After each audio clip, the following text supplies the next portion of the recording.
What do you say I when a will marry homeless you. man promises to marry you? Amara laughed it off. She'd only bought him dinner because he looked hungry. A thin Korean man sitting outside a convenience store on a freezing December night, trembling in clothes too light for winter. She handed him the warm container of jollof rice and fried plantain she'd just bought from the African restaurant down the street.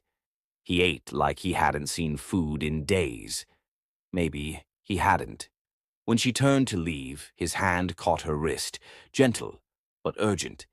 "Thank you," he said in broken English, tears streaming down his face.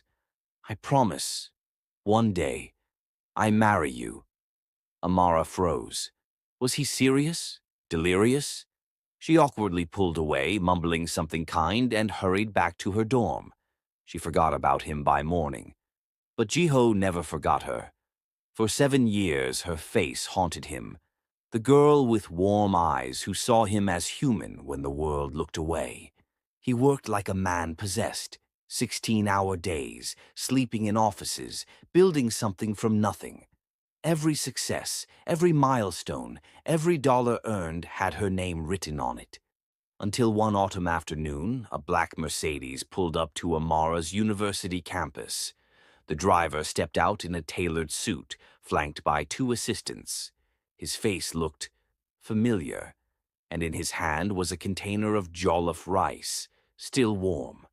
Amara stood frozen on the campus steps, textbooks pressed against her chest. Students around her stopped and stared at the scene unfolding. The luxury car, the handsome man in the expensive suit, walking toward her like she was the only person in the world. "Amara," he said softly. Her name. He knew her name. Recognition slammed into her. Those eyes, 7 years older, powerful now instead of desperate, but those same eyes that had looked at her with such raw gratitude, and something else she hadn't understood then. "No," she whispered. You can't be. The man you saved," Jiho finished, his voice thick with emotion. "Yes, that was me." She stumbled backward. This was impossible. The homeless man shivering outside that convenience store was now standing before her, radiating wealth and confidence, holding out jollof rice like it was made of gold. "I don't understand," Amara breathed. "I made you a promise." Jiho's voice cracked slightly despite his composure. "I told you I would marry you. I've spent every single day of the last 7 years keeping that promise." Her friends were whispering. Phones were out, recording. This was becoming a scene. That was crazy talk. You were starving and desperate. People say things when... I wasn't delirious. He stepped closer, and she could see his hands shaking. I was the most clear-headed I'd ever been. You gave me food when I was dying, but more than that, you gave me your time, your smile. You treated me like a person. And in that moment I knew, if I ever became anything again, it would be for you. "You don't know anything about me." Amara's voice rose, panic mixing with something that felt dangerously like hope. "Then, teach me." Jiho set down the container and pulled out a small card. "This is my company, JH Enterprises. We do tech infrastructure across Asia. I have 300 employees, offices in 5 countries. I built all of it thinking about the day I could stand in front of you as an equal." She stared at the business card. CEO and founder. This was real. "You're serious." "I've never been more serious about anything in my life." His eyes bore into hers with an intensity that made her knees weak. "Have dinner with me. Let me show you I'm not the broken man from that night. Let me prove this isn't about debt. It's about you." The crowd around them had grown. Someone shouted encouragement. Amara felt her face burning. "This is insane," she whispered. "I know." A small, vulnerable smile touched his lips. "But you made me believe in insane possibilities. So what do you say? One dinner?" Her heart hammered against her ribs. Every logical bone in her body screamed to walk away. But something in his eyes, that same desperate hope from 7 years ago, now wrapped in confidence and certainty, made her reach out. She took the container of jollof rice from his hand. "One dinner," she said. "But if this is some weird gratitude complex, I'm walking out." The relief that flooded his face was almost painful to witness. "I'll pick you up at 7, Jiho said. "And Amara, thank you for giving me a second chance." As he walked back to his Mercedes, Amara stood there holding warm jollof rice, her whole world tilting on its axis. Around her, students erupted into excited chatter. What had she just agreed to? She should have worn something simpler. The emerald dress felt like too much. But then again, how do you dress for dinner with a billionaire who promised to marry you when he was homeless? Amara checked her reflection one more time when the knock came. Jiho stood at her door in a perfectly tailored black suit, but it was the look in his eyes when he saw her that made her breath catch, like she'd stolen all the air from his lungs. "You're beautiful," he said simply. Not flattering, not performing, just stating a fact. "You clean up well yourself," she managed. The restaurant was on the top floor of Seoul's most exclusive hotel. Floor-to-ceiling windows overlooked the glittering city. Other diners glanced their way. A striking black woman and a young tech billionaire made for excellent gossip. "Does this bother you?" Jiho asked, noticing her discomfort. "We can go somewhere quieter." "No, it's fine. I'm not used to this." "Neither am I," he smiled. 6 months ago, I ate instant noodles 4 nights a week. Money doesn't change everything." The waiter brought wine. Expensive wine, the kind Amara had only read about. "Tell me something," she said after the first sip. "Why me?" "Really? You could have anyone now. Models, actresses, people in your world. Why track down a grad student who bought you one meal 7 years ago?" Jiho set down his glass, his expression serious. "Because you saw me when I was invisible. Do you know what that's worth? Everyone who knows me now knows JH Enterprises. They see the money, the success, the potential connections. You saw Jiho, just a man who needed help. That was basic human decency, which is rarer than you think." His fingers drummed the table, a nervous tell. "After my family's company collapsed, my friends disappeared. My fiancé left. People I'd known for years crossed the street to avoid me. But you, a stranger, stopped. You were engaged?" The word slipped out before Amara could stop it. "7 years ago, yes. She returned the ring the day we filed for bankruptcy." Jiho's jaw tightened. "Said she couldn't marry a failure. 2 months later, she was engaged to one of my former business partners." "I'm sorry." "Don't be. She did me a favor, showed me what real character looks like by her absence." He leaned forward. "You want to know the truth? That night after you left, I sat there crying with your jollof rice in my hands. And I thought, this is what love should taste like.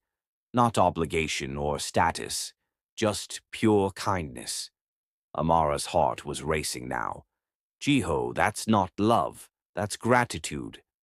"Maybe it started that way." His hand moved across the table, stopping just short of touching hers. "But I've thought about you every single day for 7 years. Wondered what you were doing, if you were happy, if someone was taking care of you the way you took care of me. I built my company, yes, but I built myself into a man worthy of your kindness." "You're romanticizing a stranger." "Am I?" His eyes challenged hers. "Then tell me I'm wrong. Tell me about your life, your dreams. Prove to me that the woman I've imagined isn't real." So she did. She told him about her research on microfinance in developing economies, about the racism she faced in Korea, the stares, the assumptions, about her complicated relationship with her mother, who wanted her to come home and marry a Nigerian doctor, about feeling caught between two worlds, never quite fitting in either. Jiho listened with an intensity that unnerved her. When she finished, he was quiet for a long moment. "You said you feel invisible here sometimes," he said finally. "I understand that. After I became successful, I started getting recognized. But it's a different kind of invisible. People see the money, not me. We're both ghosts in different ways." That's... Amara paused. "Actually, that makes sense. Dance with me." "What?" Jiho stood, extending his hand. A pianist in the corner had started playing something slow and beautiful. Other couples were already on the small floor. "I want to hold you," he said simply. "I've wanted to for 7 years. Dance with me, Amara." She shouldn't. This was moving too fast, but her hand was already in his. On the dance floor, his arms wrapped around her waist, respectful but firm. She could feel his heart hammering against his chest, matching the frantic rhythm of her own. "You're shaking," she whispered. "I'm terrified," he admitted against her ear. "Terrified you'll disappear again. Terrified this is just a dream. Terrified I've built you up so much in my mind that the real you will walk away." Amara pulled back to look at him. His vulnerability was raw, honest. This wasn't some smooth billionaire playing games. This was a man barely holding himself together. "What if I'm not who you think I am?" she asked. "What if you're exactly who I think you are and I'm not enough?" The honesty cut through her defenses. "You're enough," Amara heard herself say. "You were enough that night, and you're enough now." Something shifted in Jiho's expression, relief mixed with something deeper, more dangerous. His hand came up to cup her face, thumb brushing her cheek with devastating gentleness. "Can I kiss you?" he whispered. Her answer was to close the distance between them. The kiss was soft at first, tentative, like he was afraid she might vanish. Then deeper, 7 years of longing poured into a single moment. Around them, the restaurant faded. There was only this, his lips on hers, his hand trembling against her face, her fingers curling into his suit jacket. When they finally broke apart, both breathing hard, Jiho rested his forehead against hers. "I love you," he said. "I know it's too soon. I know I sound crazy. But I've loved you since the moment you handed me that food with a smile that said, I mattered." Amara's eyes burned with tears. "Jiho, you don't have to say it back, just don't run. Give me time to prove this is real." But doubt crept in as the night went on. Over dessert, her phone buzzed. Her best friend's text was blunt. "Girl, be careful. Rich men don't chase broke students without an agenda."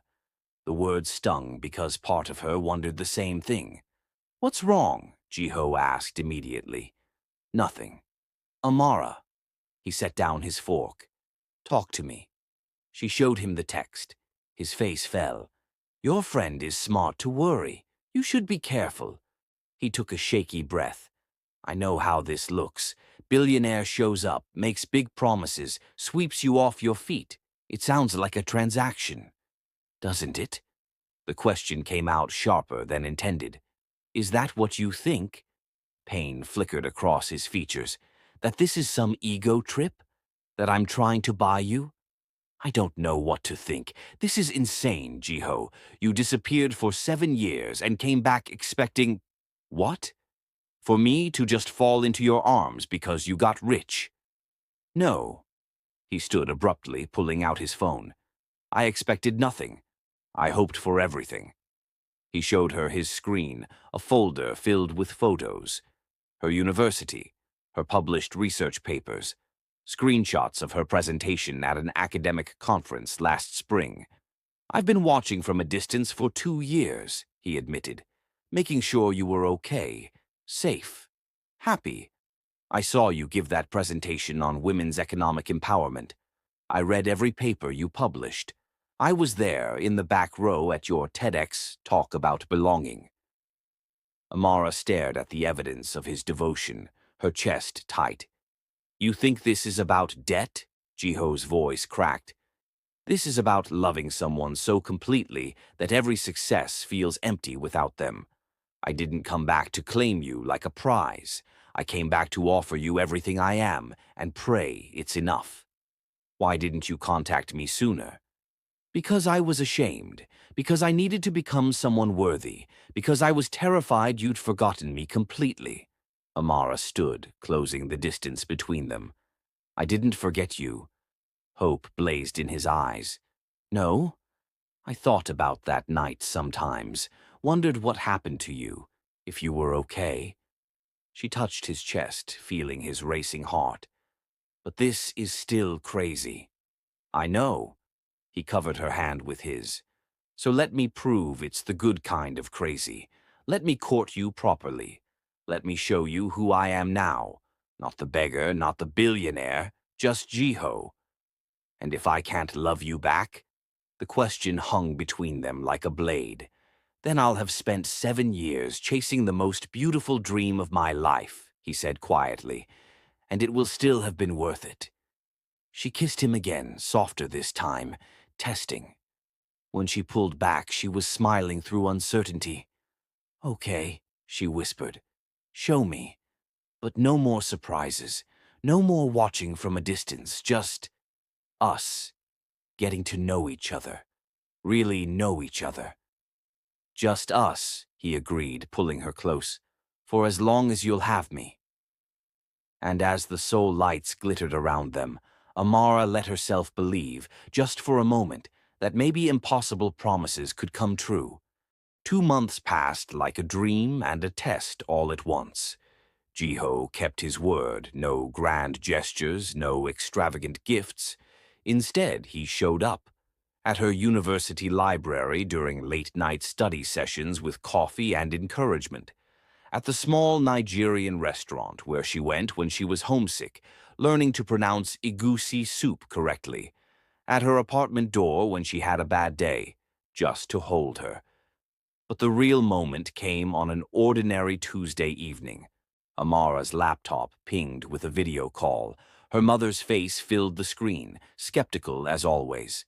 So, this is the man, her mother said in Yoruba, eyeing Jiho, who sat nervously beside Amara. Mama, please, be nice.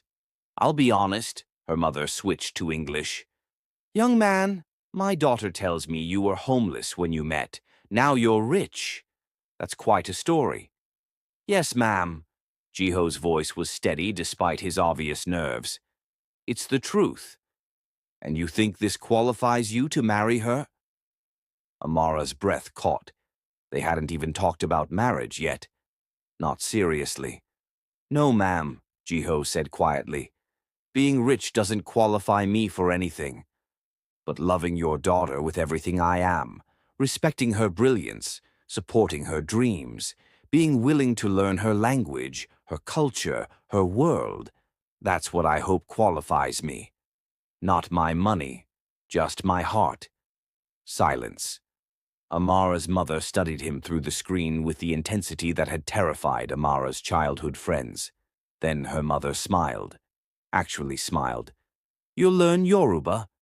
I've already started, though I'm terrible at it. Jiho pulled out a notebook filled with clumsy attempts at words. See? I can say, Mo nifere, I love you, and appel, sorry, which I'll probably need a lot. Her mother laughed. Actually laughed. Amara felt tears prickling her eyes. After the call ended, Amara turned to Jiho. You're learning Yoruba. When? How? Every morning before work. Online lessons. He looked almost embarrassed. I wanted to talk to your family in words that matter to them. I wanted to be worthy of you in every language. That was the moment. Not the money, not the promises. This, him hunched over language lessons at dawn, trying to bridge worlds for her. I love you, Amara said, the words tumbling out before she could stop them. God help me, I actually love you. Jiho's face transformed, pure joy breaking through like sunrise. Say it again. I love you, you impossible man. I love you. He kissed her like she was oxygen itself. 1 month later, Amara stood in that same restaurant where it all began. But this time, Jiho was on one knee, a ring catching the city lights, his hands shaking just like they had that first night. "You promised to marry me once when you had nothing," Amara said before he could speak, her own voice trembling. "Now I'm asking you, will you marry me? Not because of what you've built or what you can give me, but because of who you are, the man who learns my language, who shows up, who chose me when the world made him invisible, and still chooses me now when the whole world is watching." Jiho stared at her, stunned. Then he laughed through tears. "I was supposed to ask you." "Too slow," she grinned. "So what do you say?" He stood, pulled her into his arms, and whispered against her lips, "Yes, 1,000 times yes, in every language, in every lifetime, yes." Their kiss tasted like jollof rice and impossible promises kept, like two worlds becoming one, like love that sees beyond money, beyond skin, beyond every barrier the world puts up. Around them, the restaurant erupted in applause, but they barely heard it. They were too busy writing their forever, one choice at a time. Because in the end, love isn't about grand gestures or fairy tale promises. It's about showing up, learning someone's language, choosing them every single day. And sometimes, just sometimes, it starts with a warm meal given to a stranger on a cold night. If this story moved you, share it with someone who believes in love that crosses every border. Subscribe for more Afro-Korean romance stories that prove the heart recognizes no boundaries, only the courage to choose love against all odds.